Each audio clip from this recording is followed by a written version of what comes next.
dosa. Seperti bangsa Israel bebas dari perbudakan Mesir, saudara juga bebas dari perbudakan dosa dan kutuk-kutuk dosa. Katakan amin. Saudara menerima hidup yang baru di dalam Tuhan. Setelah saudara terima Yesus sebagai Tuhan dan Juru Selamat pribadi saudara, saudara tidak perlu lagi hidup dalam dosa.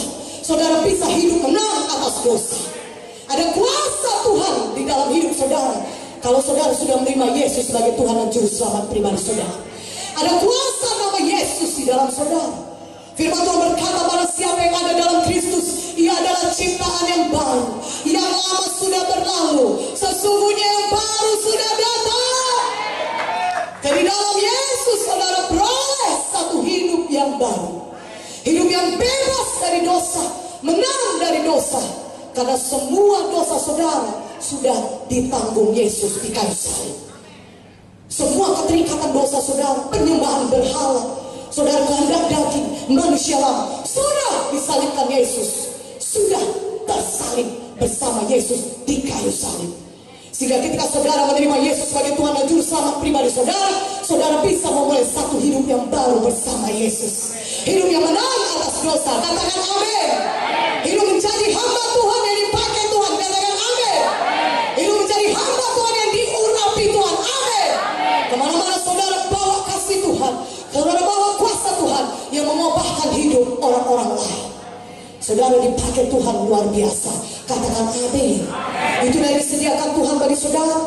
Tuhan mau saudara menerimanya, karena dia sudah mengalahkan maut. Kalau maut pun sudah dikalahkannya, apalagi dosa. Katakan amin. Haleluya. Itulah sebabnya kita yang percaya kepada Yesus, kita tidak lagi binasa, tapi kita bisa beroleh hidup yang kekal. Katakan amin.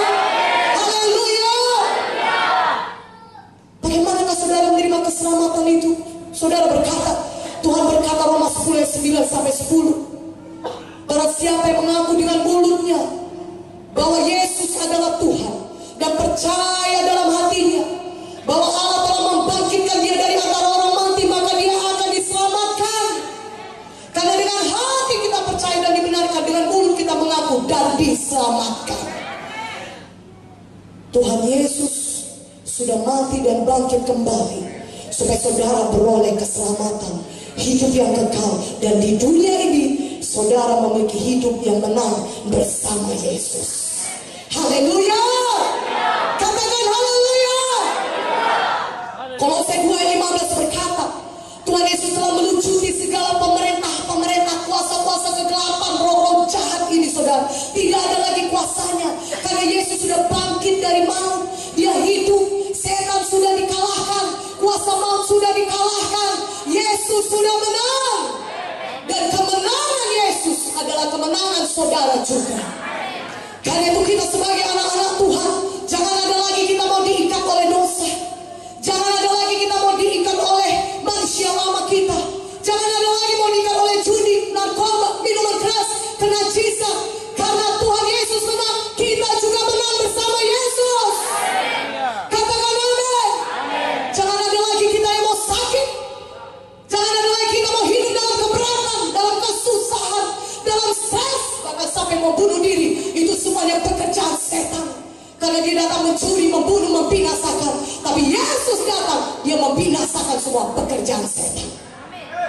Katakan amin. Haleluya.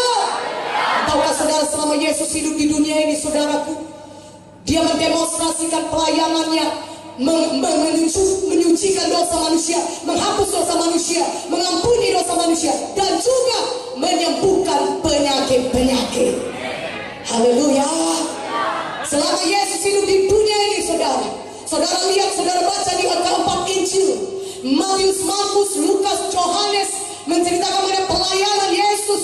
Dan di situ dikatakan anak manusia datang untuk mengampuni dosa dan juga untuk menyembuhkan penyakit-penyakit. Katakan amin. Di Markus 2 saudara, pada saat ada orang lumpuh digotong oleh 4 orang kawannya, maka Yesus berkata kepada dia, imanmu telah menyelamatkan engkau. Dan Tuhan Yesus berkata juga, bangunlah, bangkitlah, angkat tempat tidurmu, sembuh, pulang ke rumahmu. Dan dia sembuh.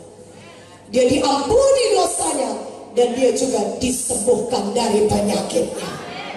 Tuhan Yesus membawa kehidupan kepada saudara. Dia menyembuhkan penyakit saudara dan juga menyucikan saudara dari segala dosa saudara. Katakan amin. Saudaraku, Yesus berkata, Bapa, bukan kehendakku tapi kehendakmu. Kehendakmu yang jadi. Dan Yesus rela. Dia pergi ke salib bagi kita, saudara. Dan di kayu salib, saudaraku, Yesus mengalami banyak sengsara. Bahkan sebelum ke salib pun dia mengalami begitu banyak penderitaan. Saudara, sampai ke salib, saudara, dia dipaku, kaki dan tangannya dipaku. Dan paku yang memaku Tuhan Yesus bukan paku biasa seperti paku yang kita lihat. Tentunya paku yang sangat besar, saudara, yang bisa menanggung seorang tubuh manusia. Dan itulah yang dipakukan ke tangan Yesus, ke kaki Yesus. Darah mengalir, saudara. Darah mengucur. Dan darah itulah yang menyucikan kita dari segala dosa kita. Darah Yesus itulah yang menebus saudara, sehingga saudara layak pergi ke surga. Kita dikuduskan, disucikan oleh darah Yesus. Dan di kepala Tuhan Yesus ada mahkota duri. Orang-orang menolak dia. Hai engkau Raja orang Yahudi, kalau kau memang betul-betul Raja orang Yahudi, tunjukkanlah kepada kami siapa tadi yang meludahi engkau. Siapa yang melakukan ini kepadamu? Turunlah dari kayu salib untuk membuktikan kau betul-betul Raja. Yesus diejek, dihina, dipermalukan. Semuanya itu dialami Yesus, sengsara demikian, saudara, untuk membebaskan saya dan saudara dari dosa-dosa kita. Yesus tidak berdosa. Dia tidak melakukan dosa apapun. Itulah sebabnya korban darahnya berkenan kepada Bapa di sorga, dapat mendamaikan kita dengan Bapa di sorga. Berikan kemuliaan bagi Tuhan Yesus. Haleluya. Haleluya. Dia menjadi pengganti kita, substitusi kita. Seharusnya kita yang disalibkan, seharusnya kita yang dihukum karena dosa-dosa kita. Tapi Yesus datang menggantikan kita. Dia rela memberikan nyawanya, menanggung semua dosa kita, supaya kita yang percaya kepadanya tidak perlu lagi dihukum oleh karena dosa-dosa kita.